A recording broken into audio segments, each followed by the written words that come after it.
You're listening to the North Parkway Podcast, weekly talks designed to help you take the next step in your spiritual journey. You can learn more about our church at northparkway.org. And if these talks are helpful to you, consider using the link in the description to give. Your financial support helps us continue to make great content. All right, well, that's enough intro. Let's get to today's talk. We have a special treat for you today. Life hacks presented by Captain Obvious. Yay! All right, so it should be fun. Let's put one up on the screen. For those of you guys who are listening via podcast, I'll read it to you. Number one, when life shuts a door, open it again. That's how doors work. See? You always thought you had to climb through a window. Duh. All right, let's do another one. Quitting after your first win is a great way to stay undefeated. All right, softball team. Hey, we're 1-0. We get just perfect record. Nice. Maybe. Okay, and then one more here. If your eyes are bigger than your stomach, you have severe physical deformities. Right? You should probably go get that checked out. If you said that, right? Idioms are fun. Hey, we're looking at life hacks through this whole series, and we've been looking not just at Captain Obvious life hacks, but life hacks from the designer of life. God created your body, your mind. God understands human society better than any of us, and He gave us a whole compendium of best practices. We call it the Bible. And when we look at these things, we see a lot of rules and guidelines and commands, but they're given not to make life harder, but to make life happier and healthier. Jesus talked about the commands this way in John 15:11. He said, I've told you these things so that you will be filled with my joy. And God has a command for us today that we're going to look at that will bring happiness and joy, and it's kind of counterintuitive. And we're going to get to that happiness hack in a minute, but first I want to start with a happiness observation from the designer of life, and it's going to sound like it also is presented by Captain Obvious. Let's put it up on the screens. Genesis 2:18. It is not good for the man to be alone.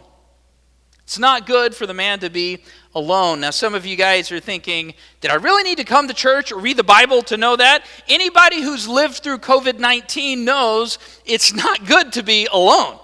All right, we were all sort of isolated from people, and depending on whether you were an introvert or an extrovert, that was either an awesome vacation from having to people or like a bizarre form of torture imposed on you with all of the restrictions. Okay? We know that being lonely stinks. Nobody enjoys it. Why do we need to hear God say it's bad? Because He's the one who designed life. And if the designer says there's something wrong with this, then we need to look at loneliness and isolation differently. It's not just something that's unpleasant. Being isolated is dysfunctional. It's not the way we were designed. And if we're isolated from others, if we're cut off from intimacy in life, it creates all kinds of problems. See, write this down in your notes if you got fill in the blanks. You were designed with a need for intimacy. It's part of the way that you were built. It's part of that original God-orchestrated design, the good part of your human nature. You were designed with a need for intimacy. Now, when God wrote those words, when He spoke those words, it's not good for man to be alone. Okay, you may not realize this. He said that in the very beginning when He had created humankind. He created this Garden of Eden. He put Adam in it. This is before sin entered the world. This is before the Green Bay Packers were founded. This is when life was as good as it could be, right? You know what I'm talking about. And in the moment where everything else was perfect, God said, there's something not good here. This man is lonely, and he shouldn't be lonely. That's not what I intended. And think about this, okay? He had, because there was no sin, Adam had perfect communion with God. He's the only human other than Jesus to ever experience 100% perfect communion between him and God. And still God said it's not good for him to be alone. And so he says the second half of this verse, Genesis 2:18, he said, so I will make a helper who is just right for him. And we get Eve. Now, before we continue, I need you guys to understand something. This is not a marriage talk. This is not a romance talk. This is not a sex talk. Intimacy is something that our culture has so intermingled with sex and romance that just saying intimate brings up all of the wrong kinds of connotations. Intimacy is not just about physical intimacy, it's about being emotionally intimate with another human being, someone who knows you, someone who knows the real you, and someone who still wants to be around you. Intimacy. And we're going to talk about why you need it, but God looked at humanity and he said, it's not good for humans to be alone. It hurts you. And it's not if you feel lonely today, if you feel cut off, if you feel isolated, this is not it's okay. No, it's not okay. You're not okay. If you're cut off, you feel it. Write this down in your notes. Isolation is bad for you. It hurts you. It damages a lot of the vital systems in your body. Okay, there's been a lot of research into feelings of loneliness and isolation long before COVID-19, but especially since then. A lot of different studies. Let me give you a brief summary. Being isolated negatively affects your sleep. It hurts your immune system. It causes extra stress. It causes depression. It causes a drop in self-esteem. There are all of these emotional things that happen to you. But it's more than just an emotional problem, okay? Hands raised. How many realize smoking cigarettes is bad for your health? Okay? I know some of you are like, yeah, that's why I'm trying to quit. Okay? You should. Okay? It's bad for you. How many realize that obesity is bad for your health? Anybody heard that before? Right. We all know that. Okay? Let me read a quote from a summary of a lot of research done in the United States about being cut off. Okay? Quote, all told, loneliness is as important a risk factor for early death as obesity and smoking. Let that sink in for a minute. You remember in COVID-19, the people who were more likely to die were the ones who had comorbidities. You remember that fun term, right? Smoking and obesity were certainly some of those. Feeling isolated and cut off and alone doesn't just affect your emotional health, it affects your physical health. The designer of life said it's not good. It's not good to linger that way. It's not good to stay that way. It's not how I intended people to be. And statistically, we know this. It's a problem in the United States. Or 4 years after shelter in place, it's actually worse now than it was before COVID. 4 years later, it still hasn't improved. It's not really about COVID-19. It's about a growing trend in our society of people escaping into themselves and not reaching out with others. A lot of Americans feel lonely. It's more pronounced in men than in women, and it's much more pronounced in young people. Okay? Those who have children who are teenagers or young adults, those who have grandchildren that are teenagers and young adults, let me give you a statistic that should disturb you. 73% of Generation Z, okay, so we're talking about college students and young adults down to like middle schooler, okay? 73% say they feel lonely either some of the time or all of the time. It's a problem. And so we have all of these things that we know we want to be connected, we're not connected, and we end up doing things to try to help. Okay? We try to put Band-Aids on this thing just to stop the bleeding because it feels very uncomfortable. No one needs the Bible to tell them that loneliness feels bad. We all know that. Nobody enjoys that sensation. And so there are different things we try to plug in. One of those, the obvious one, is social media. Now, hear the guy on the stage. I'm not against social media at all. Social media can be a great tool to fuel a heightened sense of intimacy with someone. But it can also be a replacement for intimacy. And it can also be used in the place of something else that you really need. 91% of Americans are engaged in social media at some level. Do you realize that? 91%? Like grandma's on Facebook? Yes, she is. Okay? You didn't even know. You probably better check and see what you're posting. She's watching. Okay? 91% of people are on social media. And yet the problem still persists. No matter how many posts you have, right? Feeling sad today. Life is just hard. Okay? And you get a lot hug emoji, praying for you, friend, sending good vibes your way. Like, what does that even mean? I'm sending good vibes? Like, it's especially when Christians put that. I understand praying for you, man, but like sending good vibes, okay? It doesn't fix it. Posts don't fix it. Another major thing that our society goes to when we don't have intimacy is porn. Pornography is a huge industry in the United States. It's one of the most profitable industries in the United States. And it's very widespread. Recent studies, it depends on which one you look at. Recent studies would say that between 50 and 70% of American men have viewed pornography in the last month. It's a lot. And you say, well, I can't have emotional intimacy with someone, and I can't maybe right now have physical intimacy, but I can sort of trick myself into thinking and feeling like I'm having physical intimacy with someone, and it makes me feel a little bit less bad. And before you say, well, that's just a man problem, yeah, not anymore.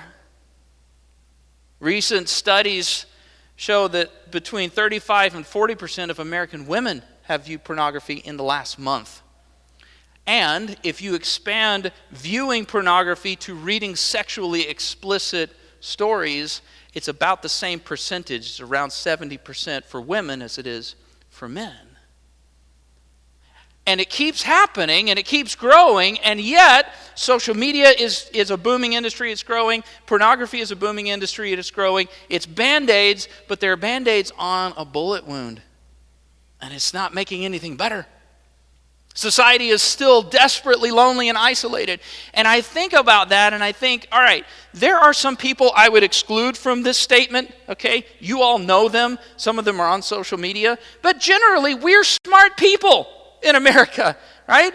We should be able to figure out if I keep trying this and it's not making it better, I should try something else. Why do we keep investing time into solutions that don't solve the problem? Because the solution to the problem of intimacy is one that you probably know, but you just don't want to do it because it's risky, because it's hard. Write this down in your notes. Intimacy isn't about quantity, it's about depth. And all of the posts and all of the porn videos, they don't fix the root problem. It's a momentary reprieve, but it doesn't actually make anything better. No matter how many likes you get on that post, you can still feel desperately alone. It's not about quantity, it's about depth. Now, I asked Ron to help me with a certain illustration, and so I think Ron and Dirk were working on that. If you guys can get that ready and bring that up to the stage, now is that time. But here's what the problem is, okay? If you're really cut off and isolated, you know this. Okay? You can be in a room full of people, right up here, right up there. You can be in a room full of people and still feel alone. Okay? It's about quality. It's about depth. It's not about quantity. Parents in the room or grandparents who take care of little ones. Have you ever had to explain to your child or your grandchild what types of snacks help with hunger and what type of snacks do not? Anybody ever? Right? I'm hungry. Okay, have a bowl of oatmeal. No, can I have fruit snacks? Fruit snacks taste good, okay? Fruit snacks do not make you less hungry, Ryan. It doesn't work. I could crush a whole box of fruit snacks. I'm still hungry, and now my stomach feels weird, okay? It's like Skittles. Any Skittles fans? Anybody? Okay, they brought the old green back. Was that a good idea or a bad idea? See, I like the replacement green. Okay, it's like Skittles. I like Skittles. They taste good. But if I'm starving, no amount of Skittles See, I'm going to have this chewing sound for like the next 5 minutes. Okay? No amount of chewing is going to make stuff better. Because what I really need, let me unzip this. Ooh, see, this is still warm. What I really need is steak. Look at that.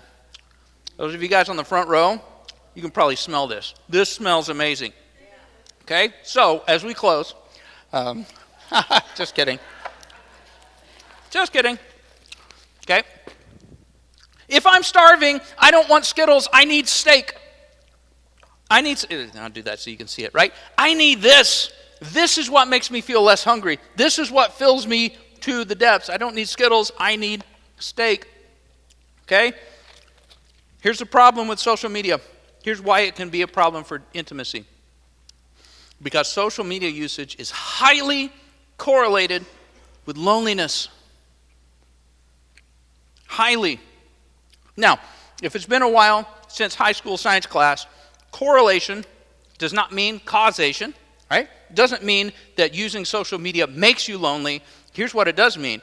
The lonelier you are, the more likely you are to use it. The more you use it, the more likely you are to be lonely. People who are heavy social media users are the loneliest people in our society. Do you know what else is highly correlated with loneliness? Pornography usage. No matter how many times you're intimate with the screen, it doesn't fill you, it doesn't make you feel seen, it actually makes you feel more isolated. We keep doing it, it doesn't work because it's not fixing the root problem.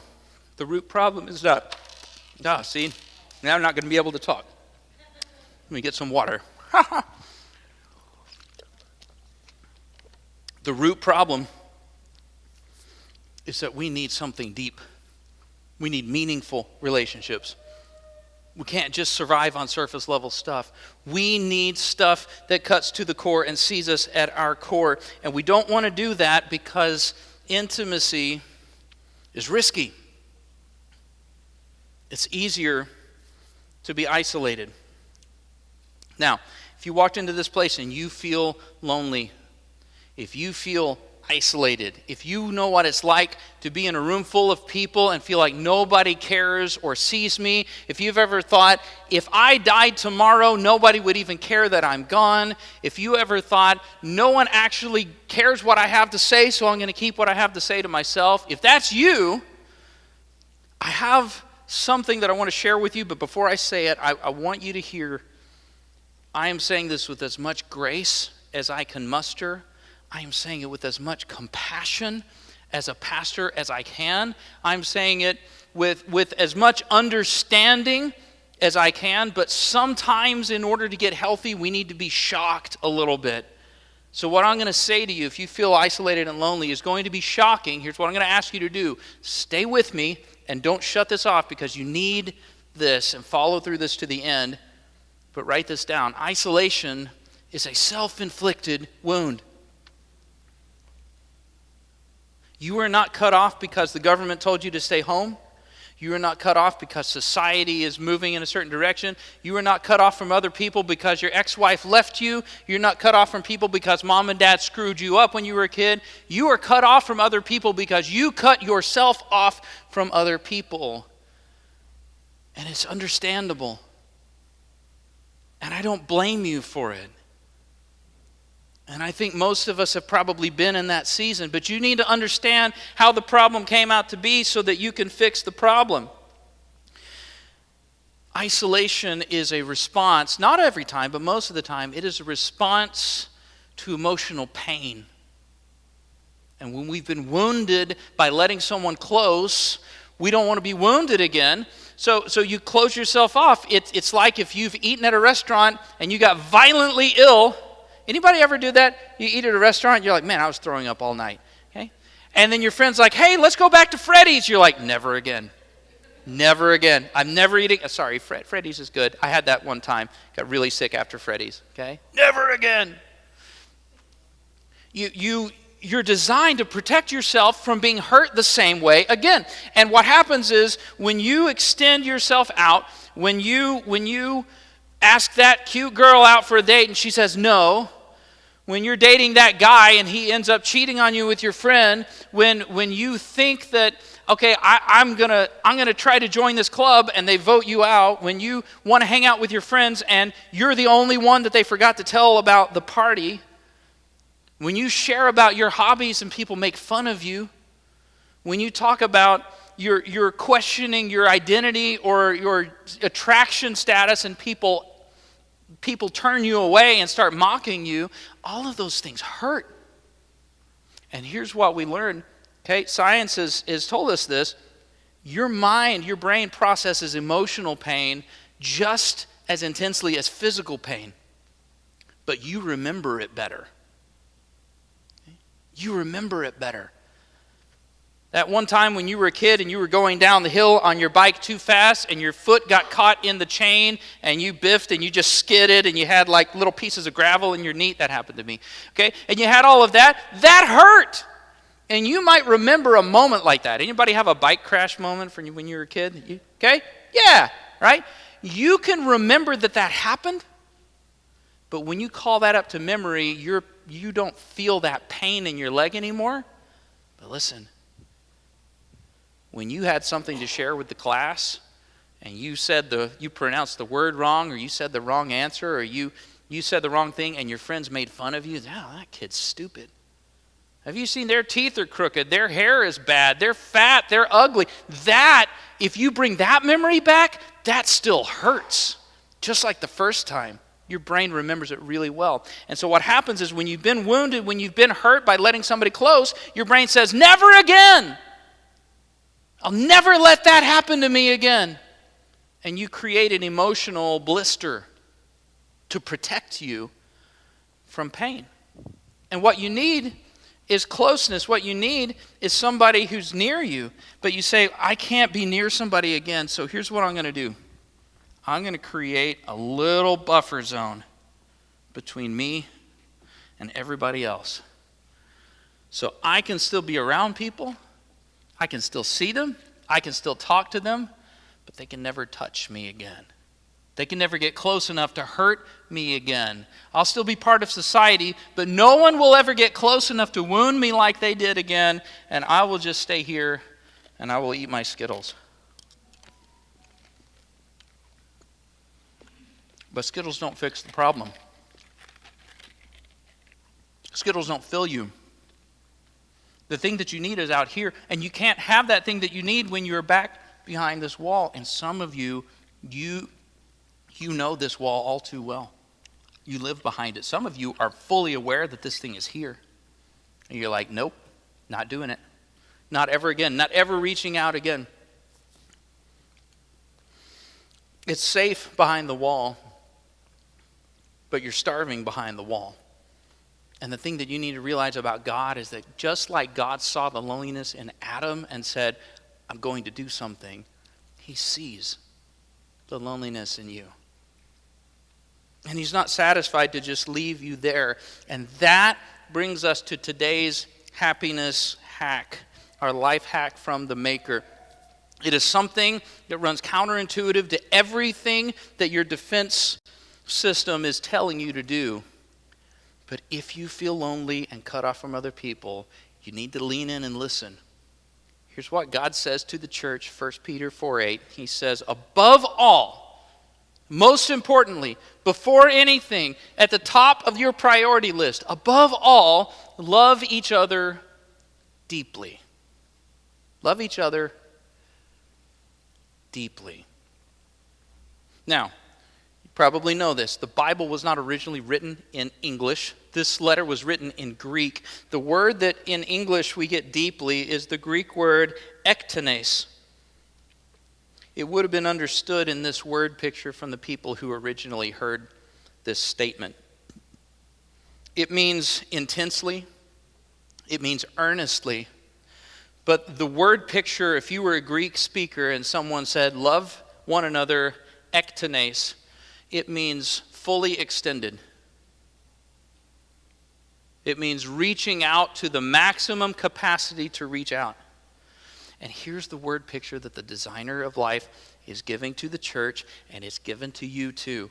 above all, of most importance, if you want to be healthy, you have to love one another like this, not like this.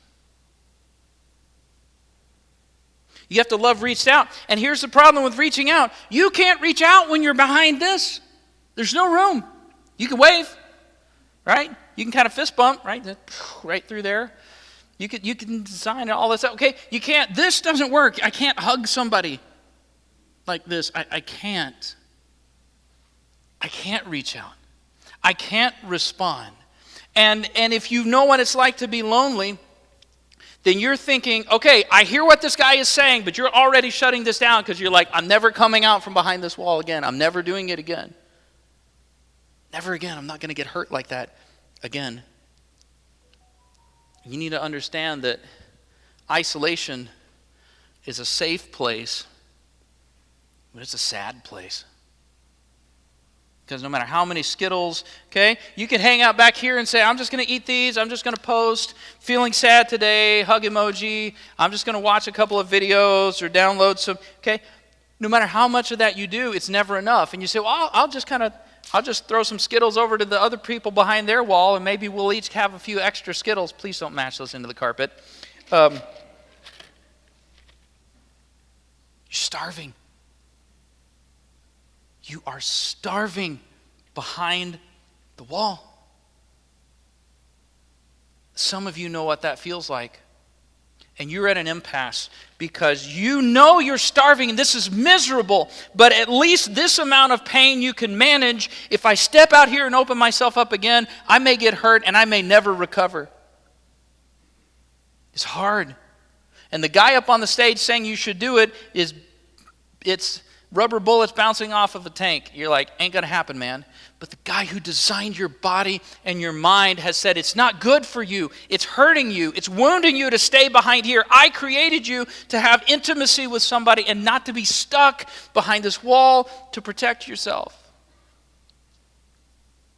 And if you hear the wisdom from the master and you say, okay, I want to do that, but I don't know how. Let me give you 3 tips. Let me give you 3 things that you need to do if you're ready to escape. You want to write these down. First of all, you have to be assertive. You have to take initiative.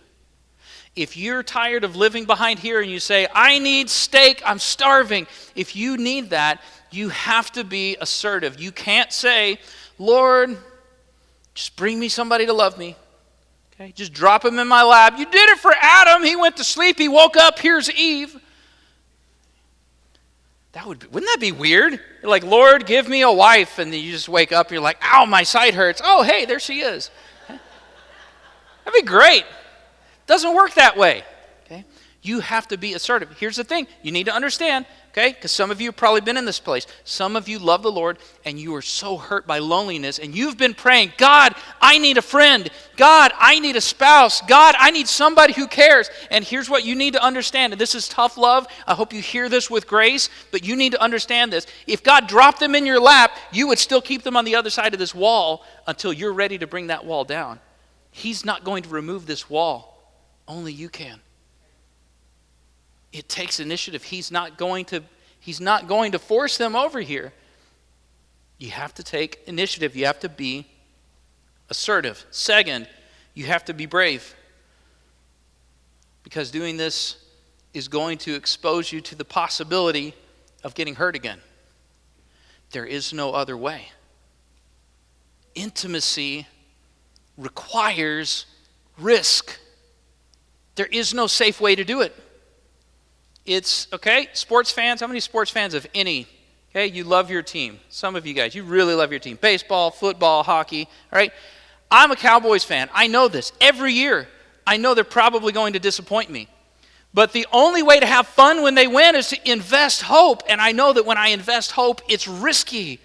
It's like going to the casino and putting a bunch of money down on this one. It might work and I might feel good, or the Packers might knock us out again, John, every year. Why do they do that? Okay? But you have to be brave. If you don't want to live behind the wall, you have to be assertive. You also have to be brave, and you have to be willing to risk being hurt again in order to potentially gain being loved at a deep level and someone who gets past the surface level and who actually knows you, someone that you don't have to put on makeup when they come over to your house, someone that you don't have to pretend that you're driving the better car than you're driving, that you're making more money than you're making, somebody who knows you. And finally, write this down, you have to be patient. As Mark comes back up, you have to be patient because we're talking about depth. We're talking about someone who knows you deeply. You can't microwave that.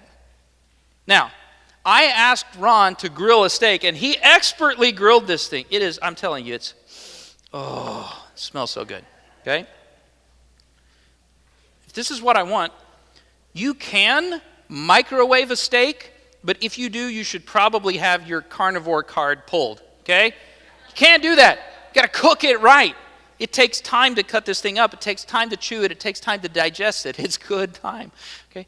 If you are lacking intimacy, if you said, all right, I want to try this, you have to be patient. You have to understand, you may start dating that person and 3 months in realize, nope, this is not working, and that hurts. You may reach out to that friend. You may say, okay, I'm going to join this small group at church because they're all going to be my friends. And you may realize, you know what? I'm just not really connecting with these people. Not everybody wants to be that level of friend. And some of you, the pain is, I've tried reaching out. I've tried going to their house. I bought them a birthday present. They don't care about me. Okay, but somebody will. You got to be patient. You got to be willing to risk the pain in order to get something. Not just like, no, it's fine, I'm okay without it. You're not okay without it. He said so. It's not good for man to be alone. You need it. And I understand that there's pain involved. He understands that there's pain involved. Okay, let me read you the rest of this command. 1 Peter 4:8, I only gave you half earlier. The other half is very meaningful when it comes to emotional pain. The Bible says, above all, love each other deeply because love covers over a multitude of sins. Now, contextually, this is not talking about people sinning against God. It's not talking about people sinning against the government. This is talking about love deeply covers a multitude of people sinning against you. There's something you need to understand about this command. God gave the command to love this way, fully extended, love each other deeply, love each other reached out.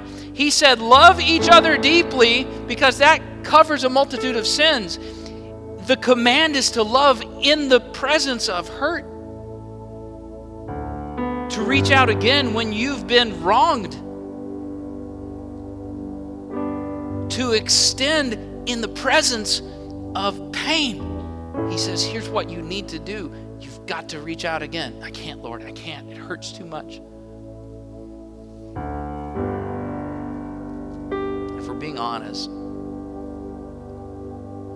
some of you are watching, some of you are online watching, and you're saying, listen, Chris, I hear what you're saying. I can't. I cannot. I can't extend myself again. I've been hurt. I think the extender is broken. I can't. And here's the thing. Just you're probably right. But it's not just you. The commands that God gives us are not commands for us to toughen it up and figure it out. The commands He gives us, this thing that He wrote to the church, He wrote to people who have the Holy Spirit living inside of them, who had accepted God's lordship over their life, which means they also have God's help to do things that are not natural. And God is not saying, figure it out, be tougher. He's saying, let me help you. And one step at a time, walk through life with you. The imagery, the verbiage, when the Bible talks about the Holy Spirit coming into your life and helping you, the verbiage there is of one who walks along the journey side by side with you. You've got to take the steps, but there are times when you say, I can't take this next step. I can't come out from behind this wall. I need this to be safe, and I want so badly to come out of here, and I can't. I'm stuck. And God is saying, you're not stuck, because I will help you. If you will take initiative, I will help you to do the difficult things to reach out again. And I understand this. I know this is a response to pain, and the pain of rejection is perhaps the most, it's right up there with losing somebody that you love. I can't think of anything that cuts deeper. And you might be behind this wall because somebody rejected you. You might be behind this wall because somebody that you loved is with Jesus now. And you're alone. And it breaks your heart. You didn't want this. This was forced on you. But you're stuck and you're starving. And God, I believe this, God weeps for the pain that caused you to build this wall. But God weeps for the pain that this wall continues to cause you because you're stuck in it. And some of us who have been deeply hurt, we become experts at putting these things up, and we build fortresses. We build a castle, wall upon wall, tower upon tower, barrier after barrier after barrier. No one will ever get to me and hurt me again. I will never let myself be crushed like that again. But inside of this castle, you are starving. God said, it's not okay. It's not, well, this is just my lot in life. It's not, well, my kids are grown and nobody, no. It's not okay. I need to reach out. Don't let your castle become a cage. Don't stay behind that wall. It takes bravery. It takes stepping out. It takes more than you can give. It takes God helping you. But I believe this with everything in me. If you will make the effort to step out and try again, I believe that He will meet you in the middle, and He will help you. And it may take time, and it may not be the first person that you reach out to, it may not be the second or the third or the fourth, but I believe that if the God who designed your life looks down on your life and says it's not good for you to be alone, I believe that if you will reach out to somebody, He will pull the strings and bring intimacy and a meaningful relationship back into your life. It's not good. It's not good to be alone. Hey, this is Pastor Chris again. Thanks for listening. If today's talk was helpful in your spiritual life, odds are there's someone you know who could benefit from it. Take a minute right now to share it with them. And if you live in the area, come try out a service in person, because church is more fun with friends. See you next time.